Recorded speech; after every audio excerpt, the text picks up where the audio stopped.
Hey, look, all our lives we've been bad boys, all right? Now it's time to be good men. Mike! Who in the hell wanna sing that song? Oh!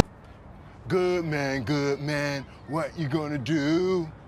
Bad boys, what you gonna do? What you gonna do when they come for you? Bad boys, what you gonna do? What you gonna do when they come for you? I recently made a video about the films of Michael Bay, where I praised him for his command over the frame, his staging of unimaginably complex action sequences, and sometimes nearing greatness as an action filmmaker. What are you doing, man? But criticised his seeming disdain for any narrative cohesion and complete indifference to tonal consistency. Apart from perhaps Bumblebee, which is more a spin-off, we have never had a sequel to a Michael Bay directed film not made by Bay himself. His are certainly big boots to fill as one of the most financially successful directors of all time, an owner of a style very few could hope to replicate. That the first sequel without him would come as a continuation of probably the most explicitly Bayhem of them all was either a genius move or a bit of a risk. Well, we now know it was a very good move, making Bad Boys for Life 2020's most successful film yet. In thanks of course to the COVID-19 pandemic, but also because of a critical and audience reaction that surprised many. Bad Boys 2 has been both celebrated for the sheer amount of chaos that was packed into its running time, and often criticised for just how much it seemed to gleefully revel in its own poor taste. There's a papa rat humping the shit out of this mama rat. It is saved by action scenes that are still jaw-dropping to this day, even if they are overly shaky. Regardless, the film is so interested in how far it can push things that it never actually developed its characters enough for me beyond getting more pissed off as things increase in realness, even if Smith and Lawrence were great as Mike and Marcus. Now show him your badge. The idea of a Bad Boys 3 has been kicking around since 2008, before Belgian directors Adil El Arbi and Bilal Fallah finally came on board and the film actually started production, something I certainly was not sure would ever happen. Sorry, rich white people. We're not just black, we're cops too. We'll pull ourselves over later. It certainly didn't blow me away, but it was by far my favourite of the series, and watching it more at home, I've really found it works as a slice of funny, heartfelt, and still bombastic entertainment. Hey! Oh, shit. Oh.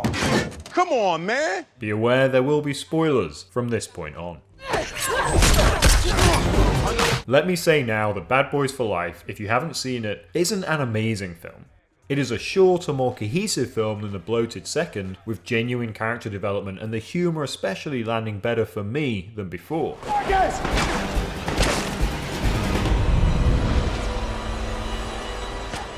Put your glasses on! It is, however, lacking in invention perhaps, and the reduced budget certainly stands out.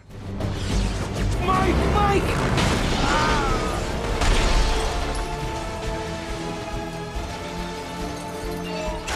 What I couldn't escape after seeing it was Michael Bay. You guys are great. Ladies and gentlemen, it's time for our first toast. Not that he was chasing me down the street or anything, that would be terrifying, but he was just constantly present in my mind. The need to compare what was happening on screen to how Bay would have done it was pervasive.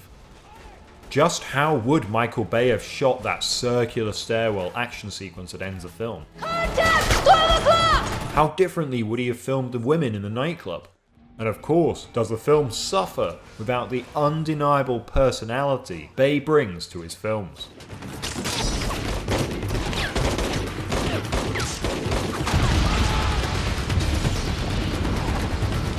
At the start of Bad Boys for Life, Mike and Marcus have both stagnated and grown respectively, with the shooting of Mike the impetus for Marcus to reflect on their lives.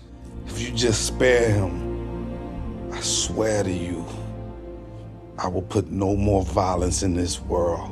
The film doesn't shy away from portraying their age as well, with Marcus now a grandpa and Smith getting two pleasingly age-appropriate love interests. Don't die. Both of which he has let go of, but perhaps not moved on from, in different ways. The film also introduces an Expendables 3 style younger team, Got it, Mike. Yeah, sure thing, Michael. So you're that guy. though infinitely more successful than that third film did, which I appreciated way more than I expected.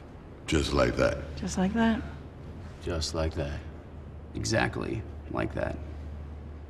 It helps, of course, that the heroes still get to enact most of the carnage, and Ammo is more a way of allowing them to feel increasingly like Miami would be in safe hands without them. Feel better when they're here. Yeah, me too. I actually appreciated that. This is still a Bad Boys film, and these are still the Bad Boys, even if they explore the idea of becoming good men. The script smartly shows how Marcus's attempts to talk down someone fail, and Mike's reasoning for him fully taking up arms again is both funny and believably something that would resonate with his best friend.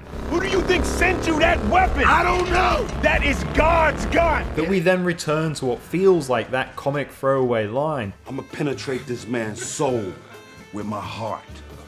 What? at an important moment toward the end of the film to show Marcus has subtly helped redeem Mike too is the icing on the cake. I'm trying to penetrate his soul with my heart. Honestly, the more I talk about this film, the more I like it. And that is half of what the post-Bayhem side of this is, the other being the technical I'll get into after. What drew me in about this film so positively is how much it adheres to and evolves its central exploration of who these characters are and their wants and needs, something the previous films just didn't touch as much. Hasta el fuego. As I've said before, a Michael Bay film, at least his more recent ones, typically suffer from tonal inconsistencies and a narrative that can be described as perhaps undercooked or simply almost impossible to follow. Bad Boys for Life has learnt from and moved on from that, providing a story that not only continues from the original two films and reflects on them, but also on action cinema as a whole. Wait, you didn't shoot anybody? Well, come on, Cap. You know I shot some people. Yeah. But The film knows it has come from a dated place, and these characters find themselves out of sorts in their modern world too. However difficult it may be for them though, they embrace the change. You were right about the glasses. I've been telling your ass that shit for years. Mike Lowry is described as a bulletproof cop, so the film has him injured almost fatally by bullets. Though we find out they are then fired by his own son, targeting him for his past actions that have now caught up with him in the worst way, really aids the central themes of violence begetting violence and general responsibility. In the end, Mike's not being bulletproof is the real inciting incident for these characters' eventual, independent and shared emotional journeys, and that is a fascinating thematic direction for this series to move in.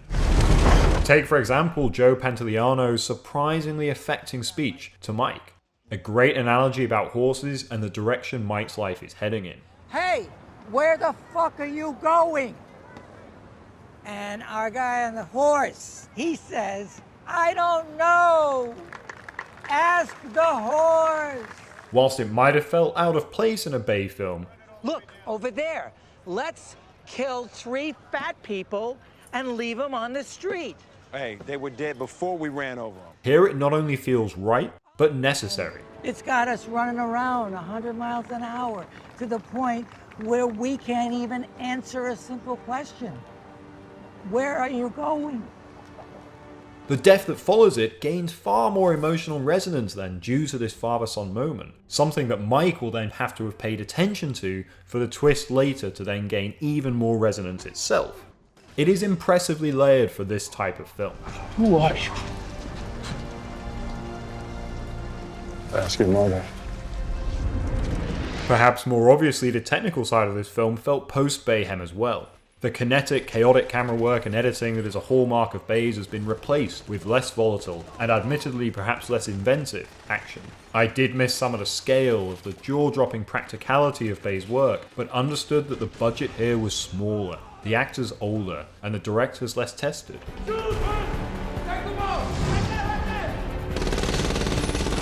They did also seem to be reacting against what Bay had been criticised of though, choosing to hold the camera still, and at one point only half successfully, having Will Smith with what looked to me like a face replacement fighting his son on a balcony, Gemini Man style. just to show that action in a wide happening more fluidly. It is clearer, even if it's a bit janky. Of course, the team's attempts to frame and light like Bay do not live up to the astounding compositions that original director had admittedly created time and time again. Yeah, you're in my country though! Fuck you, how's that? For example, the rotating camera here just somehow lacks the depth, the dynamic parallax movement of something Bay would shoot.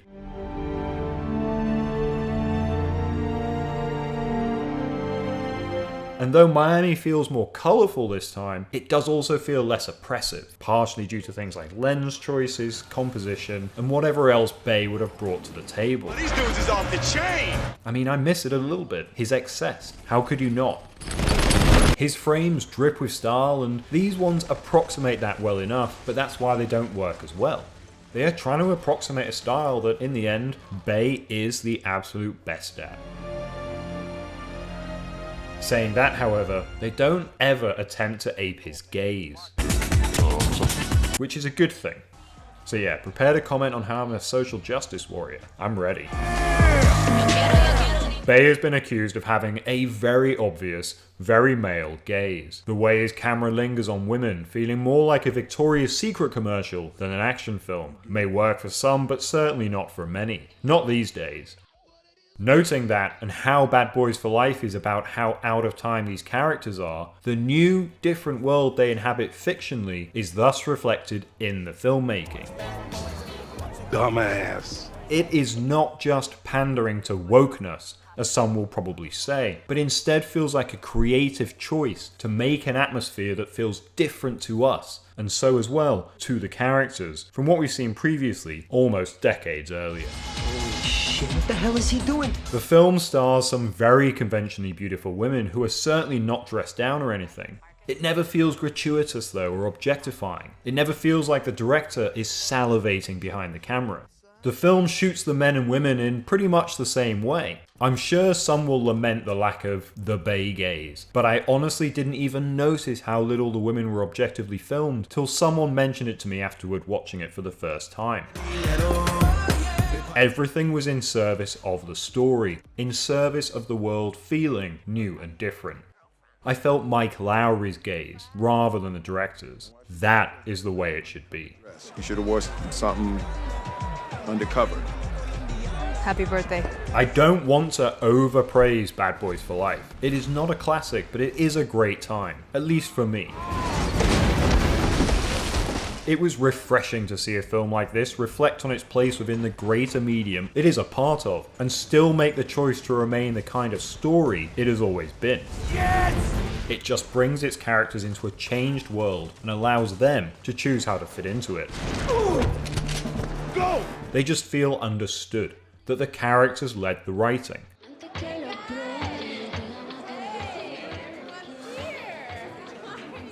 Dumbass. What? I wish it had been more inventive with its action sequences. I wish it all felt a little more practical. I wish it hadn't bothered with its eye-roll-worthy mid-credit sting. Interested? I also wish for more films to follow its way of updating its world from modern times, whilst retaining the sense of what it is and always has been. Oops. This is going to be comforting, entertaining, Sunday afternoon on the sofa watching for me for a long time. Hola. Thank you. Bad boys, what you gonna do? What you gonna do when we come for you? Snake, snake, no, snake.